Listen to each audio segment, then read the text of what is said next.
Thank you for coming to the event tonight. Thank you to Sammy, who asked and then insisted that we have the event. I'm all joking. They were wonderful. Thank you to Vivek for proposing this awesome idea while he was on a plane. I'm going to wrap it up by telling you a story about a shower curtain.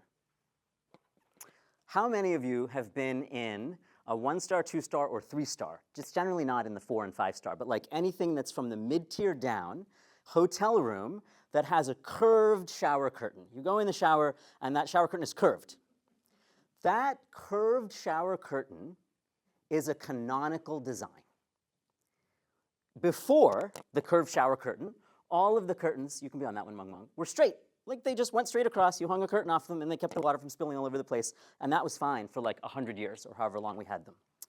After they emerged into the market, they blew up and completely replaced all straight shower curtains in all 3-star and below hotels. The 4 and 5 stars just ripped out their bathrooms and made bigger ones with marble, blah, blah, blah. So when you have unlimited economics, different story. But in the mid-tier and down, there was simply no more straight shower curtains. And frankly, the lower quality of the hotel, the more obsessed they are with that one, because that one feels luxurious. Why does that feel luxurious? Because you're not a rectangle. You are more of like a trapezoid. Your shoulders are always wider than your feet. Your feet can go together. That's the fundamental shape. And the airspace that this shower curtain takes up, it's just dead airspace. Maybe it's above the sink, maybe it's above the toilet, whatever it may be. So it's just a win. It's a complete win. This is a canonical design. What are the characteristics of a canonical design? There are 3 simple things. Number 1, the second you see it, you know it's better. The second you stepped into that first shower 15 years ago, 18 years ago, did a remodel in your home, whatever it may have been, you're like, oh, this is better. Like, I'm never going back to the straight one. I mean, it's so easy to use. Like, you don't need to watch a YouTube video, read a manual, get advice from a friend, ask ChatGPT. There was no ChatGPT when these came out. You just knew that it was better.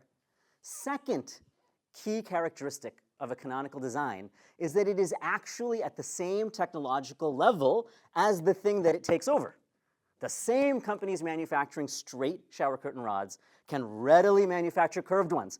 You can reuse the same curtain. You can use the same hooks. Like, it's such an easy swap. It is the least amount of change possible that gives you an extraordinarily high ROI improvement. Use the same mounting on the wall.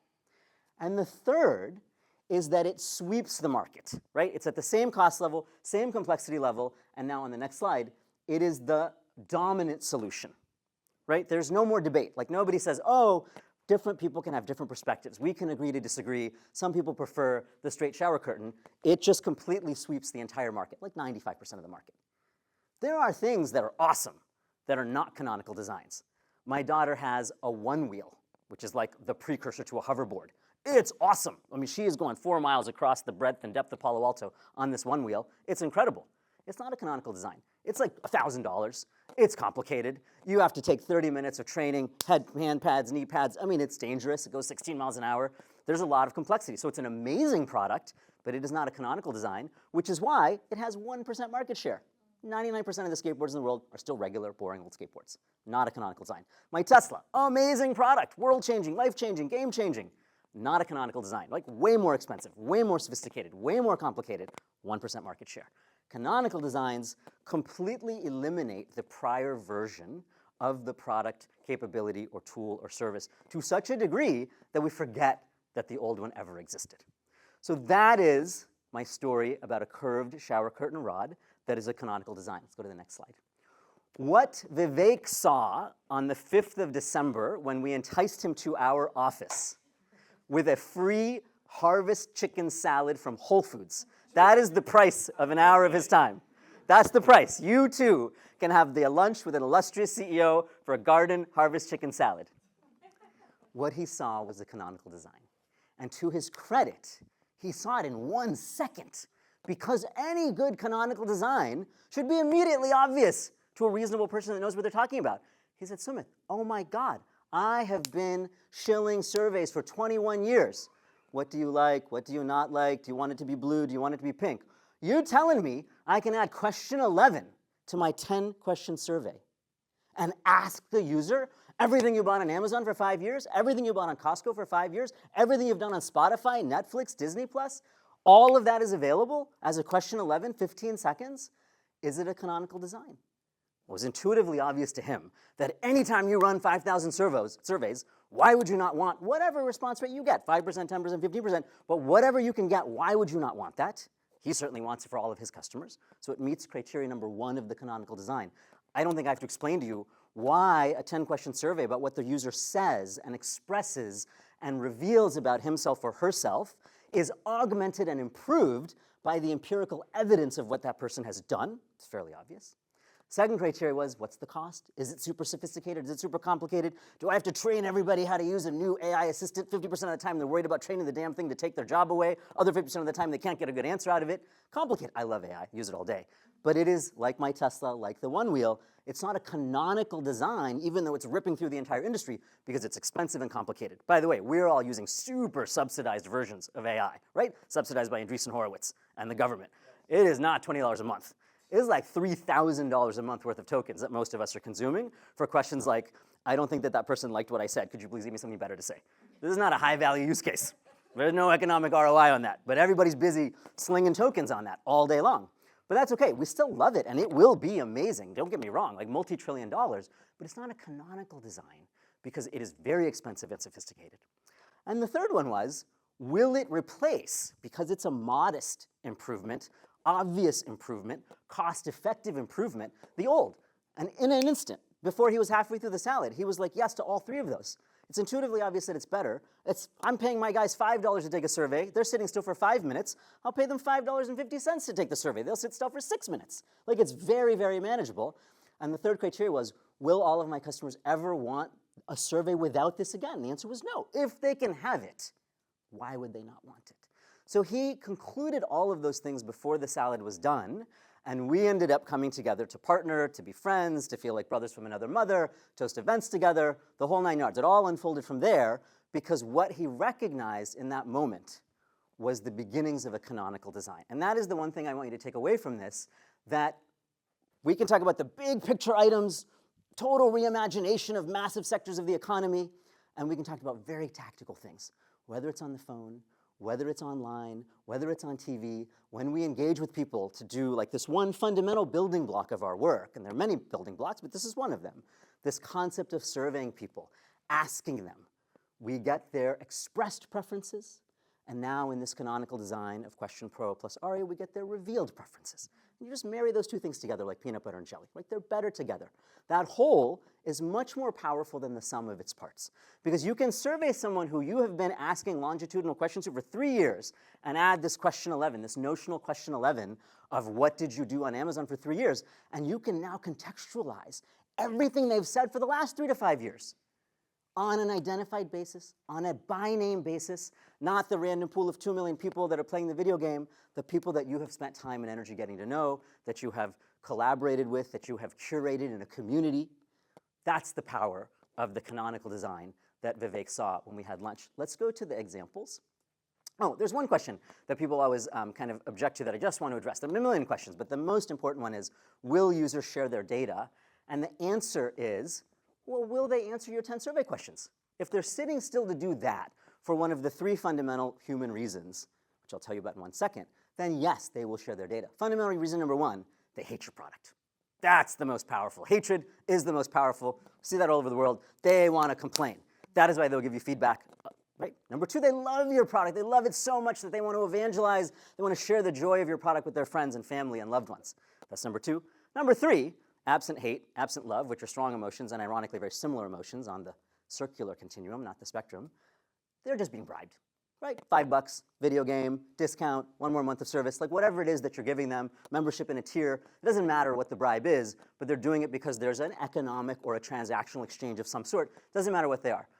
If they're willing to do that for 5 minutes, they will do 15 more seconds of data linking to give you their 1 year of Aria, of Amazon data, or Costco data, or Spotify data, or Netflix data. There's evidence on the rest of the economy, go to that side, Mung Mung, that people are doing this at massive scale. Every year, something like 30 million people will use Plaid to connect their accounts. This is not novel. I'm sure that 90% of the people in this room have used Plaid, not once, but probably once in the last 90 days.